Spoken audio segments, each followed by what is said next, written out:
जय हिंद साथियों। स्वागत आप सभी का एग्ज़ाम अलर्ट एकेडमी में। प्यारे साथियों, आज हमारी पीजीटी, टीजीटी और मास्टर कैडर हिंदी सीरीज से संबंधित 8वीं क्लास रहेगी। और इस क्लास में हम हिंदी साहित्य से संबंधित बहुत ही महत्वपूर्ण प्रश्नों का अध्ययन करेंगे, यानी कि बेस्ट क्वेश्चंस का अध्ययन करेंगे जो कि अक्सर परीक्षा में पूछे जाते हैं। साथियों, आज की इस क्लास में आपको बहुत कुछ नया सीखने को मिलेगा, इसलिए सभी साथी क्लास को अंत तक अवश्य देखें। अगर आप हमारे YouTube चैनल पर नए हों तो चैनल को सब्सक्राइब करें, बेल आइकन को अवश्य दबाएं ताकि आप तक नई क्लास का नोटिफिकेशन पहुंच सके। अगर आपने हमारी पहली वाली क्लासें नहीं देखी हैं तो आप प्लेलिस्ट में जाकर उन क्लासों को अवश्य देखें और अपनी हिंदी की बेहतर तैयारी करें। तो जुड़ जाइए सभी साथी। एक बार सभी साथी आज की क्लास का लिंक जो है अपने अपने स्टडी ग्रुप में सेंड कर दें ताकि चैनल के साथ नए साथी जुड़ सकें और वह भी हिंदी की बेहतर तैयारी कर सकें। तो शुरू करते हैं आज की क्लास। देखते हैं आज की क्लास का क्वेश्चन नंबर 1। निम्न में से कौन से रीतिकालीन कवि हैं? 4 विकल्प दिए गए हैं, सही विकल्प का चयन करेंगे सभी साथी। ए विकल्प में दिया गया है जायसी जी, मंझन जी, विद्यापति जी और चंद जी। बी विकल्प में है दिनकर जी, प्रसाद जी, निराला जी और श्रीधर पाठक जी। सी विकल्प में है बिहारी जी, मतीराम जी, घनानंद जी और भूषण जी। डी विकल्प में है सूरदास जी, नंददास जी, कृष्णदास जी और छीत स्वामी जी। उत्तर दीजिए सभी साथी। बहुत ही अच्छा क्वेश्चन है और यह क्वेश्चन जो है KVS 2014 में पूछा जा चुका है। सभी साथी क्वेश्चन का नंबर डालकर उत्तर देंगे। हाँ जी, दीजिए उत्तर। बिल्कुल सही उत्तर दे रहे हो। जो साथी सी विकल्प को चुन रहे हैं वह बिल्कुल सही है, यानी कि रीतिकालीन कवि हैं बिहारी जी, मतीराम जी, घनानंद जी और भूषण जी। ओके जी, कर लोगे सभी साथी याद। आगे देखते हैं नेक्स्ट क्वेश्चन। रीतिकाल की कौन सी सर्वाधिक व्यापक प्रवृत्ति है?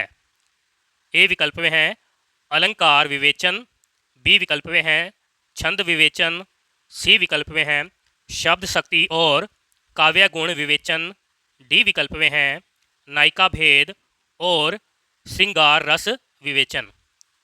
उत्तर दीजिए। हाँ जी, सभी साथी उत्तर देंगे। यह जो क्वेश्चन है PGT 2015 में पूछा जा चुका है। रीतिकाल की सर्वाधिक व्यापक प्रवृत्ति है नायिका भेद और श्रृंगार रस विवेचन, यानी कि इस प्रश्न का सही उत्तर है डी विकल्प। कर लोगे सभी साथी याद। आगे देखते हैं नेक्स्ट क्वेश्चन।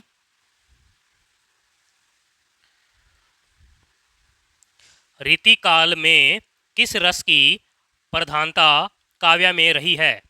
ए विकल्प में है भक्ति रस, बी विकल्प में है श्रृंगार रस, सी विकल्प में है वात्सल्य रस और डी विकल्प में है शांत रस। क्या उत्तर होना चाहिए? हाँ जी, उत्तर दीजिए सभी साथी। यह जो क्वेश्चन है TGT 2016 में पूछा जा चुका है। उत्तर देंगे सभी साथी। बहुत ही अच्छा क्वेश्चन है। रीतिकाल में किस रस की प्रधानता काव्य में मिलती है, यह बताना है सभी साथियों ने। बताइए। बिल्कुल सही उत्तर दे रहे हो, बी विकल्प, यानी कि श्रृंगार रस की प्रधानता जो है काव्य में मिलती है। ओके जी, बिल्कुल सही। रीतिकाल में जो है श्रृंगार रस की प्रधानता काव्य में देखने को मिलती है। आगे देखते हैं नेक्स्ट क्वेश्चन। रीतिकाल की विशेषताओं के संदर्भ में कौन सा कथन गलत है? ए विकल्प में है रीतिकाल में अलंकरण की प्रधानता है, बी विकल्प में है रीतिकाल में लक्षण ग्रंथों की प्रमुखता है, सी विकल्प में है रीतिकाल की प्रमुख भाषा ब्रज भाषा है, और डी विकल्प में है रीति काल में प्रकृति का आलंबन रूप में वर्णन हुआ है। क्या उत्तर सही होना चाहिए? हाँ जी, गलत कथन का चयन करना है। यह जो प्रश्न है टीजीटी 2005 में पूछा जा चुका है। बहुत ही महत्वपूर्ण प्रश्न है। हाँ जी, बिल्कुल सही उत्तर दे रहे हो, डी विकल्प, यानी कि रीति काल में प्रकृति का आलंबन रूप में वर्णन हुआ है, यह जो कथन है बिल्कुल गलत है। ओके जी, रीति काल में अलंकरण की प्रधानता है, यह कथन बिल्कुल सही है। रीति काल में लक्षण ग्रंथों की प्रमुखता है, यह कथन भी बिल्कुल सही था। रीति काल की प्रमुख भाषा ब्रज भाषा है, यह भी कथन बिल्कुल सही है। ओके जी, रीति काल में जो प्रकृति का आलंबन रूप में वर्णन हुआ है, यह कथन बिल्कुल गलत है। कर लोगे सभी साथी याद? आगे देखते हैं नेक्स्ट क्वेश्चन। रीतिकालीन कवियों की काव्य भाषा क्या थी? ए विकल्प में है अवधी भाषा, बी विकल्प में है खड़ी बोली, सी विकल्प में है वैदिक संस्कृत और डी विकल्प में है ब्रज भाषा। उत्तर दीजिए। बिल्कुल सही उत्तर दे रहे हो, रीतिकालीन कवियों की काव्य भाषा जो है ब्रज भाषा मानी जाती है, यानी कि इस प्रश्न का सही उत्तर है डी विकल्प। आगे देखते हैं नेक्स्ट क्वेश्चन। रीतिकालीन कवियों का सर्वाधिक प्रिय छंद कौन सा रहा है? ए विकल्प में है दोहा, बी विकल्प में दिया गया है चौपाई, सी विकल्प में है सवैया और डी विकल्प में दिया गया है छप्य। उत्तर दीजिए सभी साथी। हाँ जी, यह जो क्वेश्चन है पीजीटी 2015 में पूछा जा चुका है। हाँ जी, रीतिकालीन कवियों का सर्वाधिक प्रिय छंद जो है सवैया माना जाता है। ओके जी, यानी कि इस प्रश्न का सही उत्तर है सी विकल्प।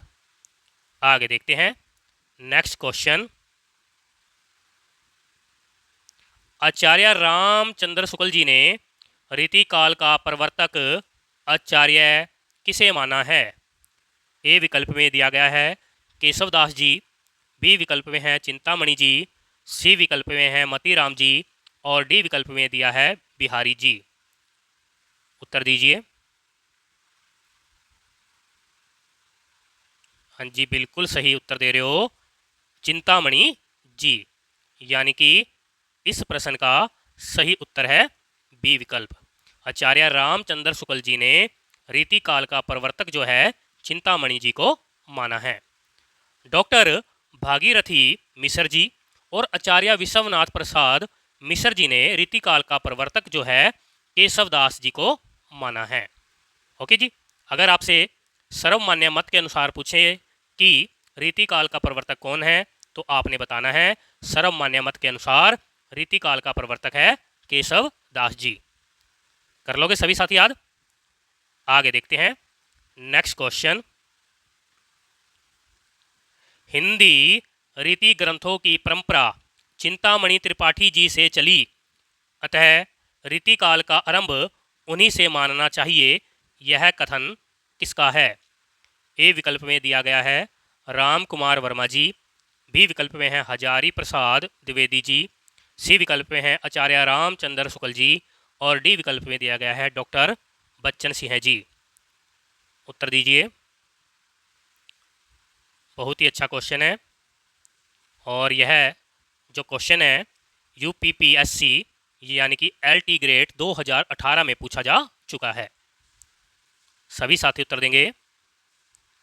यह जो कथन है आचार्य रामचंद्र शुक्ल जी का माना जाता है, यानी कि इस प्रश्न का सही उत्तर है सी विकल्प।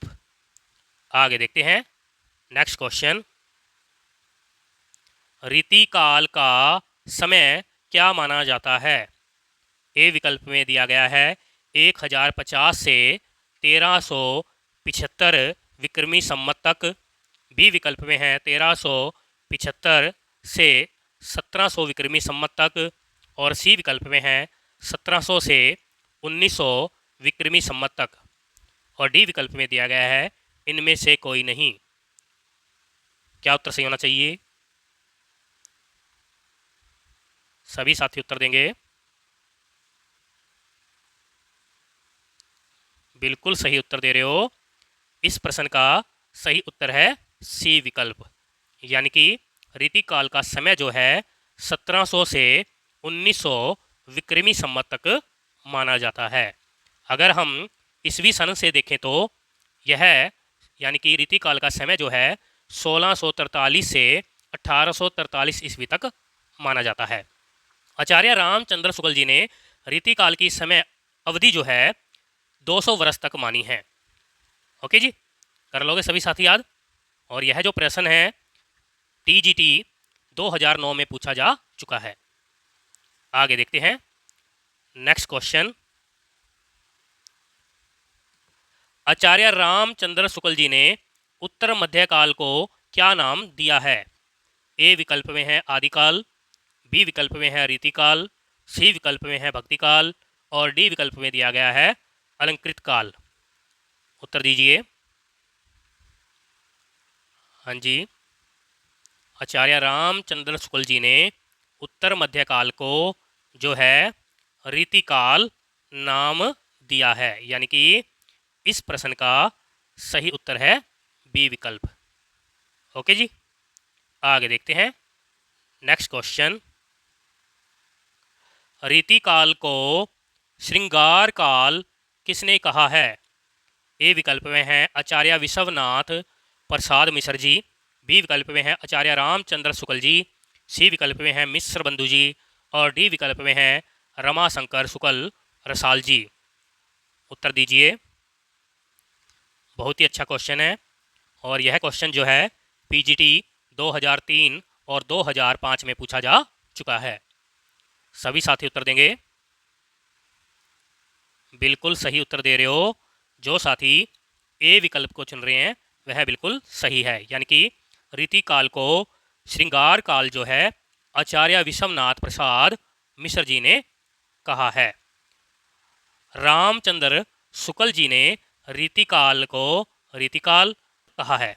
मिश्र बंधु जी ने रीतिकाल को अलंकृत काल कहा है, और रमाशंकर शुक्ल रसाल जी ने रीतिकाल को कलाकाल कहा है।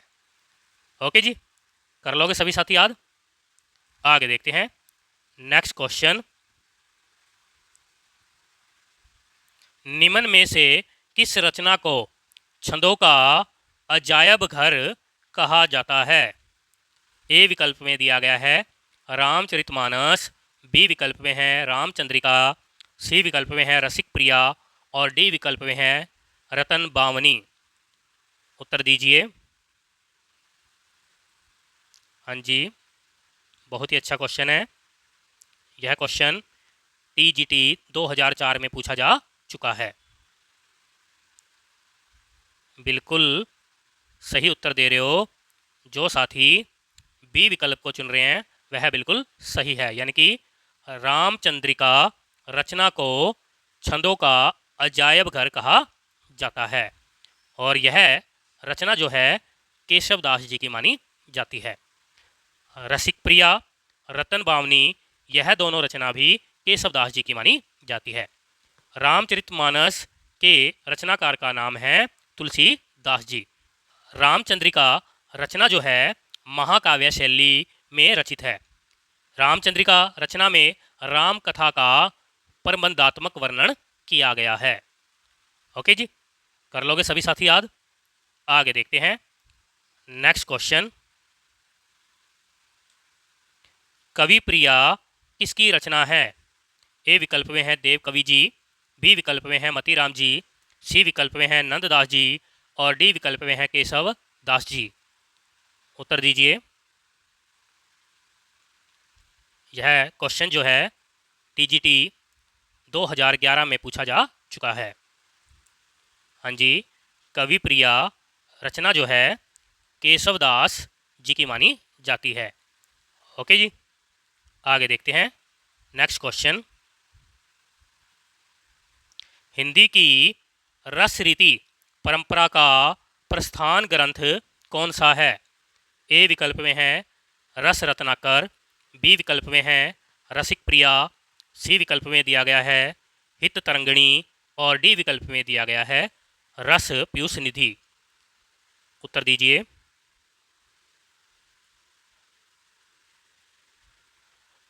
बिल्कुल सही उत्तर दे रहे हो। हिंदी की रस रीति परंपरा का प्रस्थान ग्रंथ जो है रसिक प्रिया माना जाता है। यानी कि इस प्रश्न का सही उत्तर है बी विकल्प।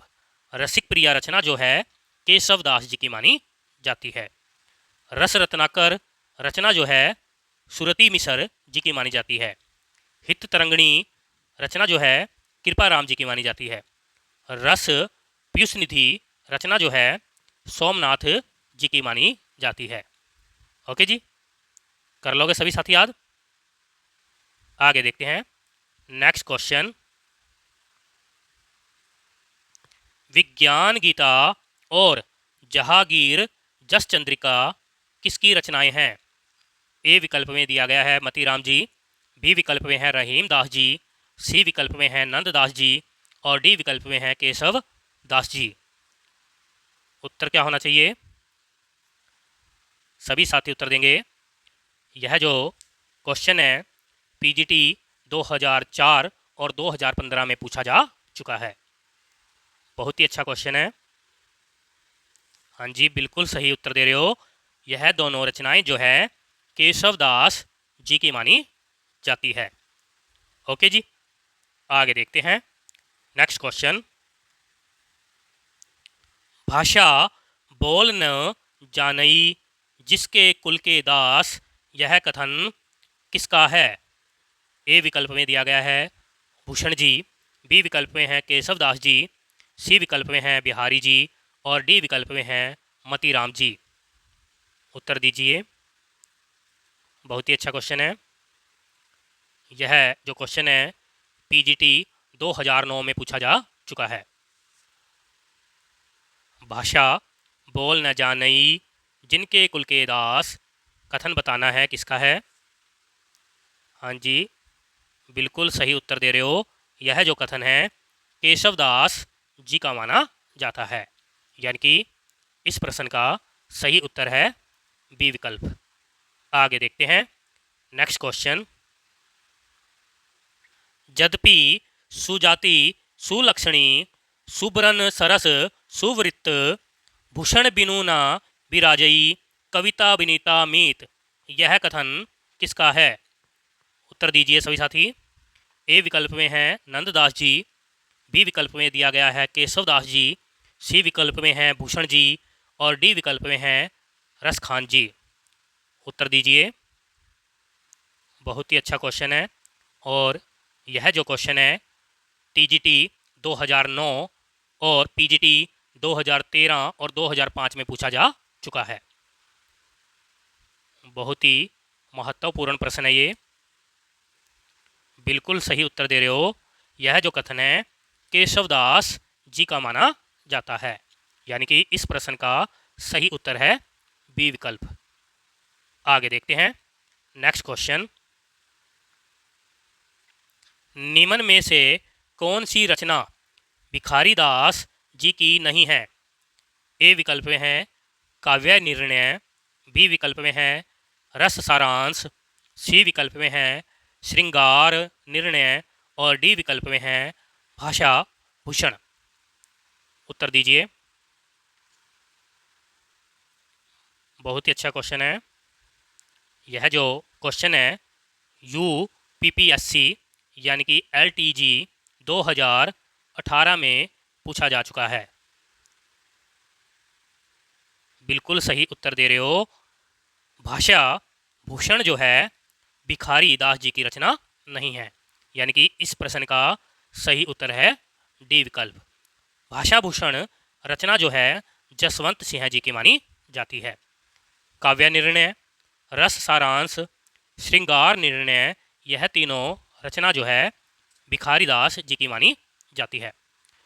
भाषा भूषण में 212 दोहों के अंतर्गत अलंकारों का निरूपण किया गया है। यह ग्रंथ यानी कि भाषाभूषण ग्रंथ जो है 5 प्रकाशों में विभाजित है। काव्य निर्णय और रस सारांश भिखारी दास जी के काव्य शास्त्रीय ग्रंथ माने जाते हैं। कर लोगे सभी साथी याद? आगे देखते हैं नेक्स्ट क्वेश्चन। शतरंज शतिका किसकी रचना है? ए विकल्प में है केशव दास जी, बी विकल्प में है मलूक दास जी, सी विकल्प में है रसनिधि जी और डी विकल्प में दिया है भिखारी दास जी। उत्तर दीजिए। शतरंज शतिका बताना है कि यह किसकी रचना है। और यह जो प्रश्न है पीजीटी 2003 में पूछा जा चुका है। बिल्कुल सही, यह रचना भिखारी दास जी की मानी जाती है, यानी कि डी विकल्प बिल्कुल सही है। आगे देखते हैं नेक्स्ट क्वेश्चन। रस कविता को अंग भूषण है भूषण सकल, गुण स्वरूप और रंग दूषण करे करूपता, यह कथन किसका है? ए विकल्प में दिया गया है भूषण जी, बी विकल्प में है भिखारी दास जी, सी विकल्प में है केशव दास जी और डी विकल्प में है देव कवि जी। उत्तर दीजिए सभी साथी। बहुत ही महत्वपूर्ण प्रश्न है और यह प्रश्न एनवीएस प्रवक्ता परीक्षा 2019 में पूछा जा चुका है। इन पंक्तियों में कवि कहता है कि रस कविता का अंग है, यानी कि रस कविता का अंग है। भूषण यानी कि अलंकार, भूषण यानी कि आभूषण के समान है, यानी सकल यानी समान है। गुण स्वरूप और रंग, जो गुण है उसका सुंदर रूप और वर्ण है। और दोष, दूषण यानी दोष उसे करूप बना देते हैं। तो बताइए यह कथन किसका है? बिल्कुल सही उत्तर दे रहे हो। यह जो कथन है भिखारी दास जी का माना जाता है, यानी कि इस प्रश्न का सही उत्तर है बी विकल्प। कर लोगे सभी साथी याद? आगे देखते हैं नेक्स्ट क्वेश्चन। निम्न में से कौन सा कथन असत्य है? ए विकल्प में दिया गया है रीतिबद्ध धारा के कवियों ने लक्षण ग्रंथों की रचना की है। बी विकल्प में है बिहारी जी रीति सिद्ध धारा के प्रतिनिधि कवि हैं। सी विकल्प में है केशव दास जी रीति मुक्त धारा के कवि हैं और डी विकल्प में दिया गया है रीतिबद्ध धारा के कवियों को आचार्य कवि कहा जाता है।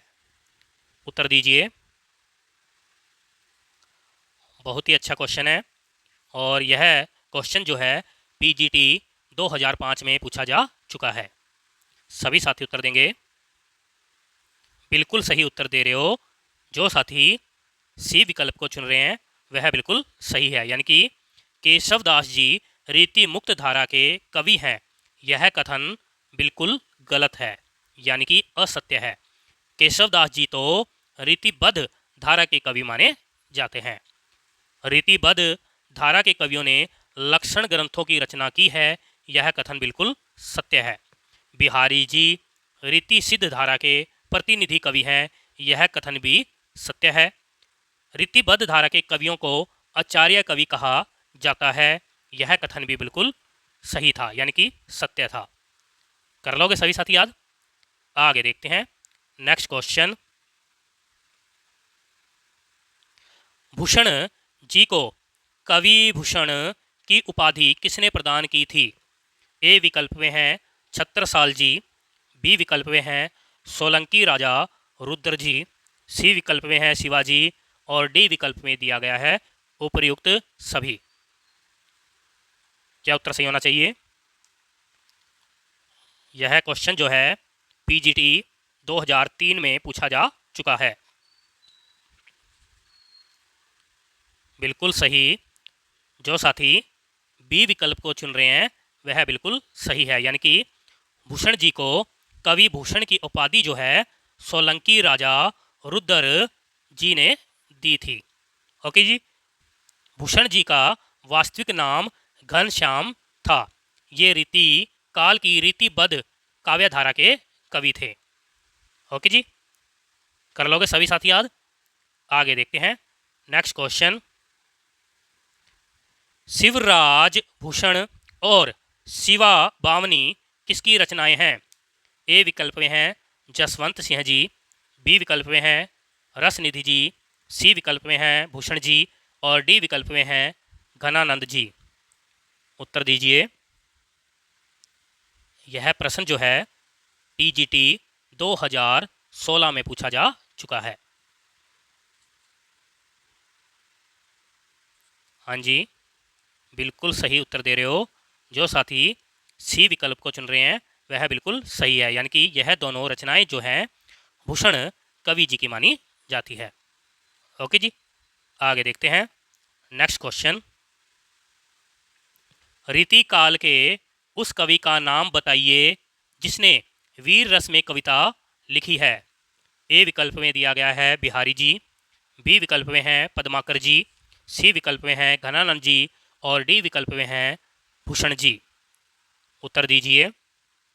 बहुत ही महत्वपूर्ण प्रश्न है और यह प्रश्न टीजीटी परीक्षा 2011 में, एनवीएस परीक्षा 2014 में पूछा जा चुका है।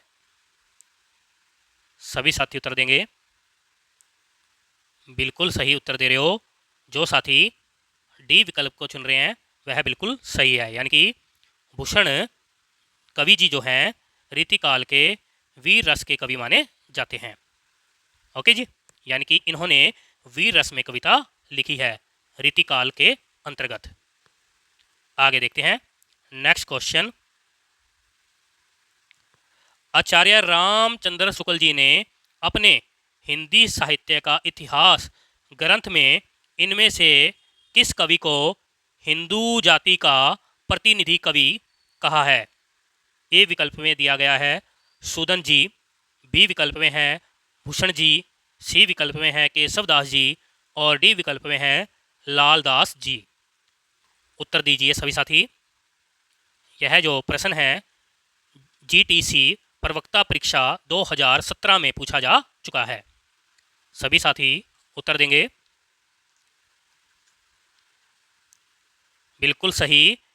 आचार्य रामचंद्र शुक्ल जी ने अपने हिंदी साहित्य इतिहास ग्रंथ में जो है कवि भूषण जी को हिंदू जाति का प्रतिनिधि कवि कहा है, यानी कि इस प्रश्न का सही उत्तर है बी विकल्प। कर लोगे सभी साथी? तो प्यारे साथियों, ये थे आज के हमारे बहुत ही महत्वपूर्ण प्रश्न जो कि अक्सर परीक्षा में पूछे जाते हैं। मैं आशा करता हूँ आज की इस क्लास में आपको बहुत कुछ नया सीखने को मिला होगा। इसी प्रकार से हिंदी साहित्य का अध्ययन करने के लिए चैनल को सब्सक्राइब करें, बेल आइकन को अवश्य दबाएं ताकि आप तक नई क्लास का नोटिफिकेशन पहुंच सके। अगर आप विस्तृत अध्ययन भी करना चाहते हो तो अभी इसी वक्त हमारे चैनल को सब्सक्राइब करें, क्योंकि हम इस चैनल पर जल्द ही हिंदी साहित्य की विस्तृत अध्ययन की क्लासें शुरू करने वाले हैं। ओके जी, अगर आपने हमारी पहली वाली क्लासें नहीं देखी हैं तो आप प्ले लिस्ट में जाकर उन क्लासों को अवश्य देखें और हिंदी की बेहतर तैयारी करें। तो मिलते हैं अगली क्लास में, तब तक के लिए जय हिंद, जय श्री राम।